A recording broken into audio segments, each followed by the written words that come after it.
அவர் ஒரு மனுஷனுடைய லைஃப்ல இருக்காரு அப்படின்றதுக்கு ப்ரூஃப் என்ன தெரியுமா? அவன் மென்டாலிட்டி சின்னதாவே இருக்காது. அவனால சின்ன காரியத்தை யோசிக்கவே முடியாதுங்க. சின்னதை அவர் யோசிக்க விட மாட்டார். எல்லாம் சின்ன ட்ரீமை உடைச்சு மாத்துவார் அவர். அதான் நீங்கள் நினைப்பதற்கும் வேண்டிக் கொள்வதற்கும்னு இருக்கு. நினைக்கிறதுக்கு ஒரு வல்லமை இருக்கு. நினைக்கிறதுன்றது ஒரு பிரேயர்.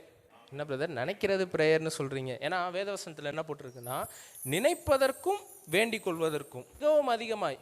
அப்போ ரெண்டுக்கு ஆண்டவர் ஆன்சர் பண்றாருன்னு அந்த வசனத்திலே இருக்குது. நினைக்கிறதுக்கும் ஆன்சர் பண்றாராம், வேண்டிக் கொள்றதுக்கும் ஆன்சர் பண்றாராம். அப்போ நினைக்கிறதற்கு மேல உங்களுக்கு கிரியை செய்யணும்னா ஃபர்ஸ்ட் உங்களுடைய அடிமைத்தனத்தினுடைய மென்டாலிட்டியை நீங்க மாற்றணும். சின்ன விஷயத்த கேட்காதீங்க. நீ ஃபுட்டு வேணும், ட்ரெஸ் வேணும் அப்படின்னு கேட்டுக்கிட்டு இருக்க. ஆனா என்கிட்ட அதை விட ஜாஸ்தியானது இருக்கு. ஆண்டவரை பெருசா பார்க்க ஆரம்பிங்க.